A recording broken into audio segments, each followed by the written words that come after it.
Hey y'all, welcome back to Girls Like You. My name is Mikael, and in today's video, I'm going to be telling you guys how I personally prepared for my first travel nursing assignment.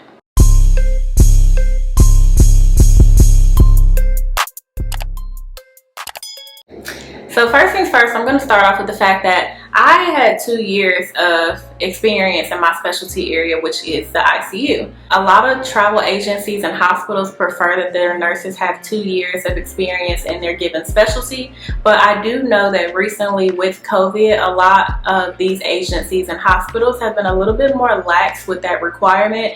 Some people are taking people with a little less than 2 years of experience. I've even met nurses that have only had 1 year of experience and have been able to travel in their specialty area. I've heard a lot that your 2 years of experience does not always equate to 2 years of knowledge and skill. Depending on what kind of hospital you came from, you could only have 1 year of experience in that area, and you could very well just have more experience and more skill than a nurse that has been working in like a smaller rural hospital that doesn't see high acuity patients for like 3 years. After I obtained the 2 years of experience in my given specialty unit, I actually quit working full-time. If you guys have been following me for a while, then you may have seen my I quit my job as a registered nurse video that I posted back in I think September. I quit working as a full-time staff nurse in my hospital, and I transitioned to the critical care float pool as a PRN or per diem staff. What that meant for me is that I was only required to work a few shifts every month and a half, but I also was then required to float to other ICUs in my hospital. I was no longer on one particular ICU. Whenever I showed up for work, I was floated to a different ICU, and sometimes that would change every 4 hours depending on the needs of the units. So for me, doing that gave me scheduling flexibility. As the needs for nurses began to increase again at the end of the year with like the flu season, I wanted to be able to pick up one of those crazy 2-week crucial crisis contracts if I chose to. Granted, I'm not a work every day kind of person. I get burnt out after my 3 in a row. So that wasn't something that I had actually planned to do, but in case I did, I wanted my schedule to be open. I also decided to go PRN in our critical care float pool because at my hospital, like I said, that means that you float around to different units. My hospital has like 7 different ICUs, and each ICU is specialized for that system or patient problem.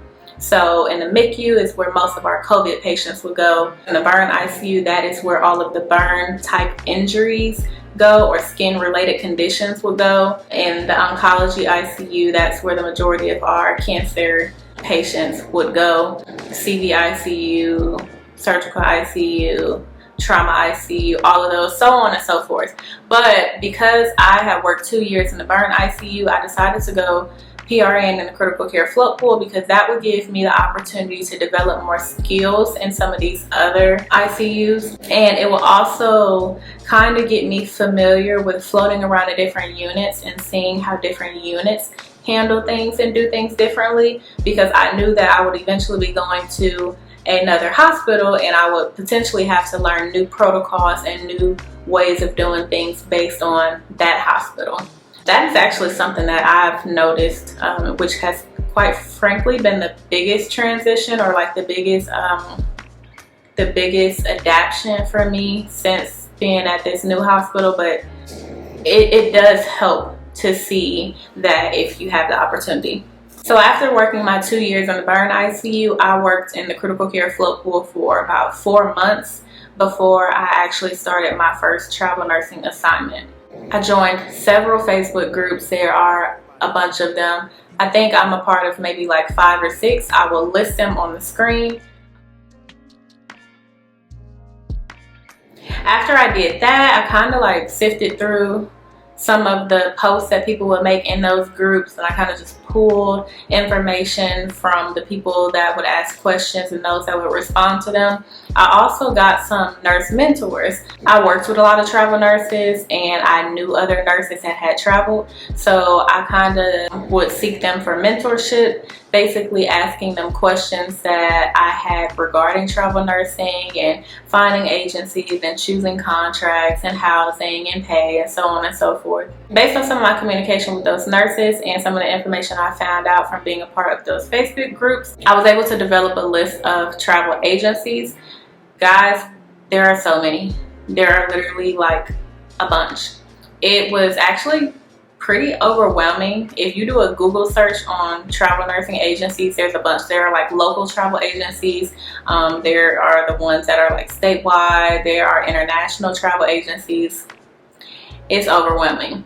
But I followed, like I said, a few nurses on Instagram and Facebook, and I knew some and worked with some, so they recommended some specific agencies. I didn't want to just go with them because everybody had different experiences with different agencies, so I kind of just like jotted them down and took like a mental note of who they were so that I could go and do my own research. I created a list of travel nurse agencies based on research, based on recommendations. When I got to about a month and a half away from my anticipated start date, so for me, I started January 11th.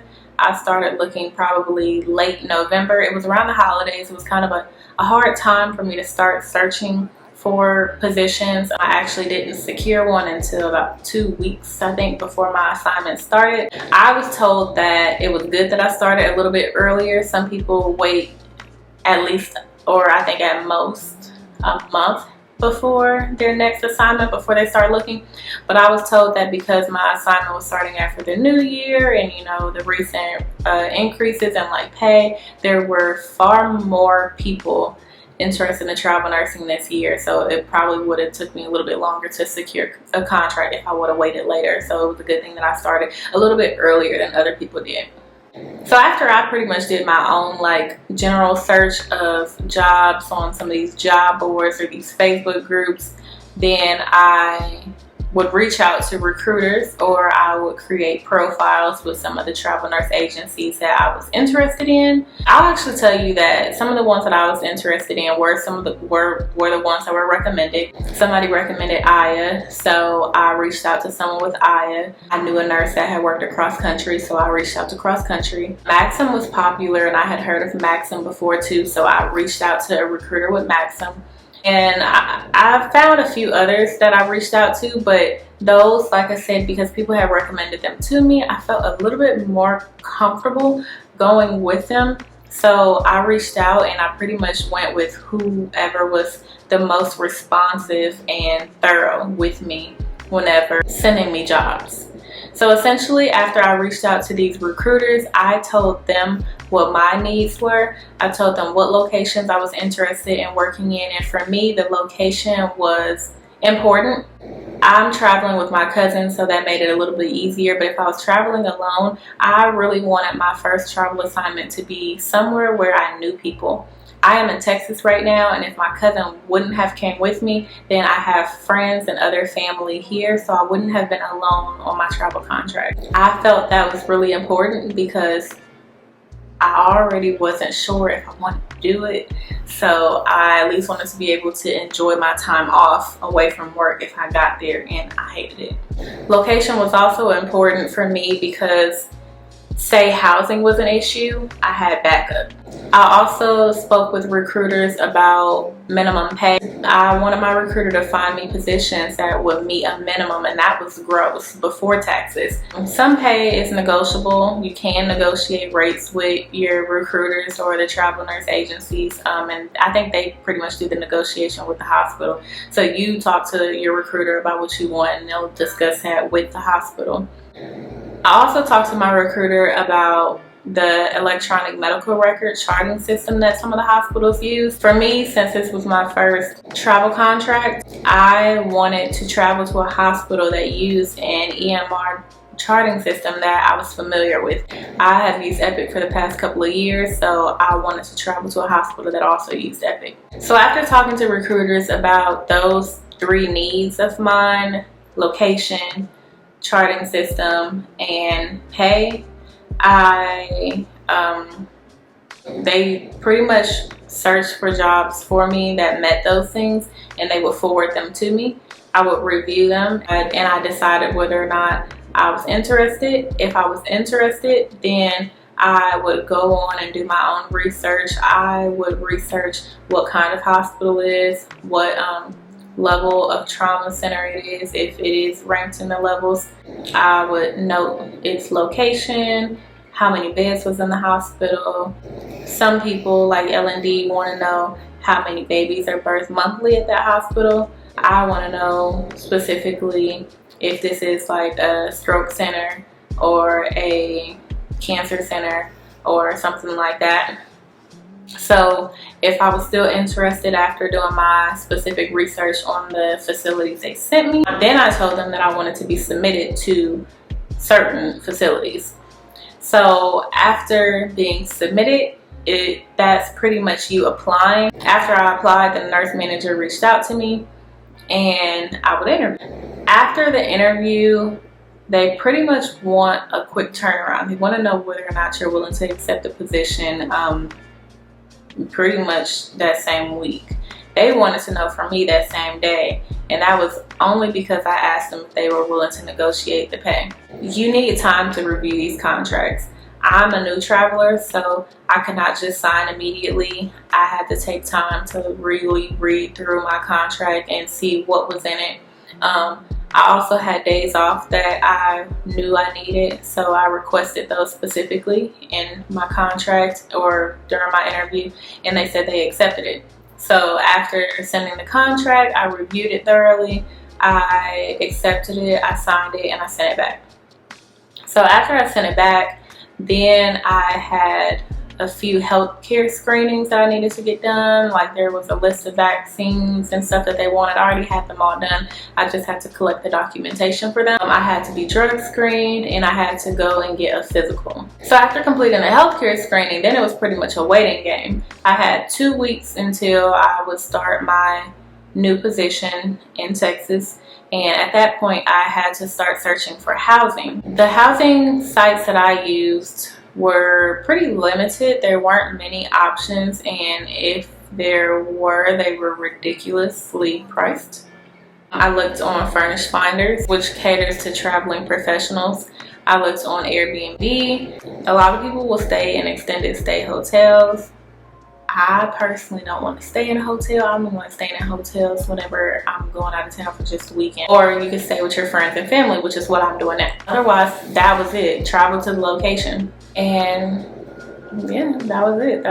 That's pretty much what I did to prepare. Also, if there's something that I did not really elaborate on in this video and you want to hear more of, then be sure to leave a comment below and tell me what that is. I have no problem doing a more detailed video. I just wanted to keep this pretty general as to what I personally did to prepare for my travel assignment. So if you have any questions regarding like contract, negotiating pay, agencies, then just let me know and I'll do a separate video about those things. Keep in mind that I am a first-time traveler, so I'm pretty sure I didn't even do everything right, but I am currently satisfied with the agency I'm working with and the contract that I'm currently on. So like I said, if you have any questions or anything else that you would like to know, then leave those in a comment below. If you enjoyed this video, then be sure to give me a big thumbs up. Also hit that subscribe button and turn on your post notification bell so that you're notified every time I post. Again, thank you so much for watching. I will see you guys in my next video. Bye.